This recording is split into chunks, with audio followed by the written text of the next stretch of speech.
Et salut à tous, on se retrouve pour un nouvel épisode d'Ultra Débrief, la série où on débriefe les plus gros ultras de la planète. Et là, forcément, on va parler de la Diagonale des Fous qui a eu lieu le week-end dernier. Pour les 30 ans, ça a été une édition exceptionnelle du Grand Raid de la Réunion. Et on va voir ça en 5 points, 5 questions, 5 réactions. C'est parti!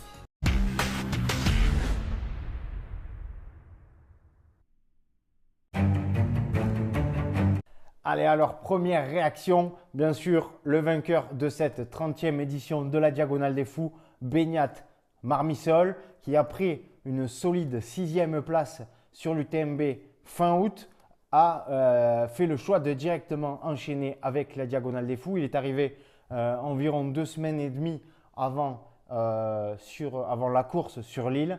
Il a quand même pas mal borné sur l'île pour découvrir les sentiers réunionnais et ça lui a plutôt bien réussi puisqu'il s'adjuge cette 30e édition de la Diag.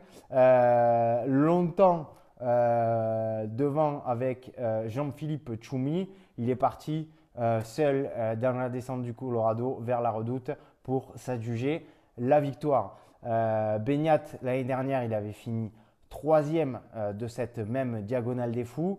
Et cette année, il réalise une course qui, à mon sens, est très très intelligente puisqu'il est parti plus trop prudemment. Il n'est pas parti avec le groupe de tête.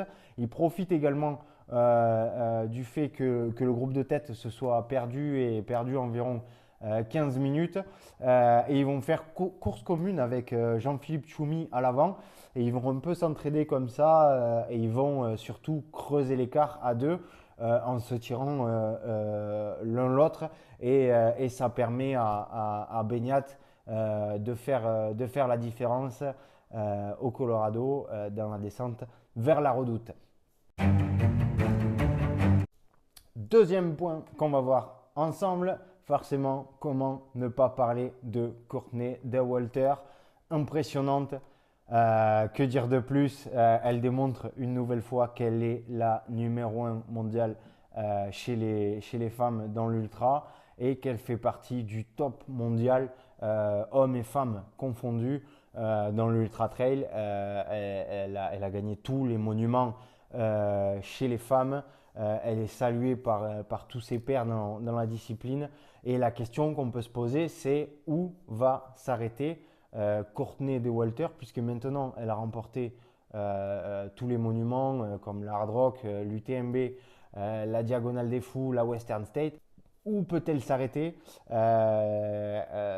et surtout, la question qui est intéressante à se poser, c'est peut-elle remporter ou décrocher un podium dans les prochaines années sur une grande course avec un plateau d'élite assez intéressant. Est-ce qu'elle peut accrocher un podium? J'aimerais bien avoir votre avis sur ce point-là. Moi, je pense que c'est fort probable dans les 2-3 années qui vont arriver de voir Courtney sur une grande course accrocher un podium et peut-être même si après il y a des faits de course aller titiller la victoire. Troisième point à voir ensemble, on vient de voir Courtney Dauwalter et cela me permet de rebondir sur un sujet intéressant. Les filles se rapprochent de plus en plus des hommes sur les formats longs, les formats d'endurance, car la Diag est une course qui est quand même difficile, où le mental rentre en jeu. Et ce qu'on peut voir, ce qu'on peut analyser, c'est que très souvent, les femmes au niveau mental ont, on peut le dire, hein, un mental un peu plus costaud que les hommes sur les courses d'endurance. On avait déjà vu ça sur l'UTMB avec déjà un top 10 de Courtney Dauwalter et des positions top 20 chez les filles.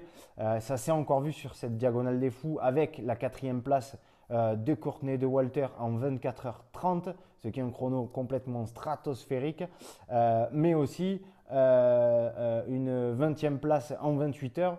d'Annelise Rousset, donc qui fait top 20 sur cette diagonale des fous, au milieu d'un plateau quand même assez conséquent d'élite masculine. Toujours cette même question à se poser, c'est est-ce que un jour, par exemple sur une diag, est-ce qu'on va voir une fille aller décrocher un podium? Allez, quatrième point qu'on peut voir ensemble.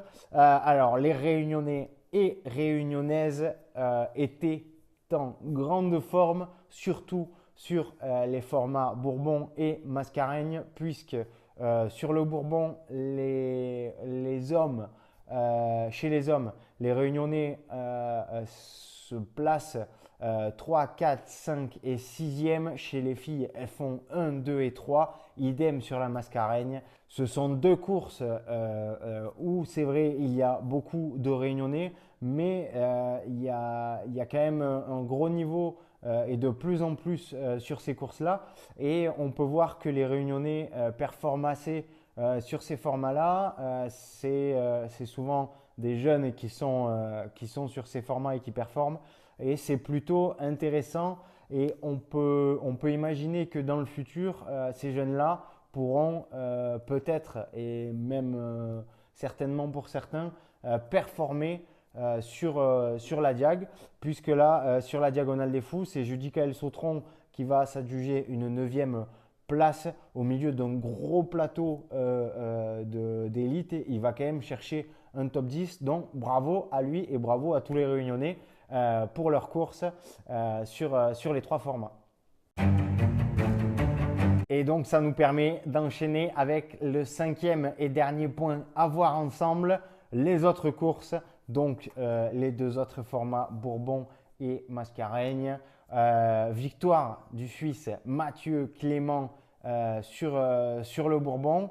Une belle bataille avec Alexis Sevenek tout au long de la course et Mathieu Clément va s'échapper sur la fin et s'adjuger la victoire. Alexis Sevenek qui avait déjà remporté la Mascareigne en 2019, il me semble. Et là, du coup, c'est Mathieu Clément qui s'adjuge le Bourbon face à Alexis Sevenek. Le troisième est réunionnais. Donc, comme on vient de voir sur le point d'avant, ils font quand même de très belles choses sur ces courses, nos amis réunionnais. Et Mathieu Clément qui prend une belle revanche après son UTMB un peu pas raté, mais où il a eu un peu plus de mal que l'année précédente. Et là, il vient prendre une très très belle revanche. Concernant la Mascareigne, c'est le Corse Noël Giordano qui avait déjà terminé 3e en 2019 et qui là vient remporter la Mascareigne. Noël Giordano qui est un grand espoir du trail corse et qui est très à l'aise dans les terrains techniques, même si là il a avoué que c'était très très technique, mais c'est potentiellement un futur vainqueur du Bourbon et peut-être un jour de la Diag, mais on peut l'imaginer vainqueur du Bourbon comme un Lambert Santelli l'avait fait par exemple. Et également, on peut noter la deuxième place de Moïse Jiménez qui a longtemps été à la bagarre avec Noël Giordano. Et la troisième place du Réunionnais Loïc Gauvin. Chez les féminines, sur le Bourbon, 3 Réunionnaises qui font 1, 2 et 3. C'est quand même à noter parce que c'est beau. Pamela Léger, Jessica Lassaha et Libera Fontaine qui font 1, 2 et 3 sur le Bourbon. Petite mention spéciale quand même sur la Diag à Ben Diman qui se classe 3e, un peu dans l'anonymat entre la victoire de Beignat qui avait fait la bagarre avec Jean-Philippe Tchoumi et derrière lui arrive 4e Courtney De Walter, donc il arrive un peu dans l'anonymat, mais j'aimerais y tirer mon chapeau parce que il prend cette 3e place sans assistance et c'est quand même beau et c'est à souligner. On le voyait se faire remplir les flasques par les bénévoles, il prenait quand même beaucoup son temps et perdait du temps du coup au ravito. Il repartait avec un peu de retard à chaque fois sur des Germain Granger ou Courtney de Walter. Mais au final, ça a payé puisqu'il vient chercher cette magnifique troisième place. Donc voilà pour ce débrief de la Diagonale des Fous, des 30 ans de la Diagonale des Fous qui nous ont franchement tenus en haleine pendant tout le week-end. Ça a été une magnifique édition. Bravo à tous les finishers de cette Diag, même ceux qui finissent en 3 nuits, c'est vraiment énorme ce que vous arrivez à faire. Bravo à tous et on se retrouve nous très prochainement pour une nouvelle vidéo. N'oubliez pas à liker et à partager. Salut!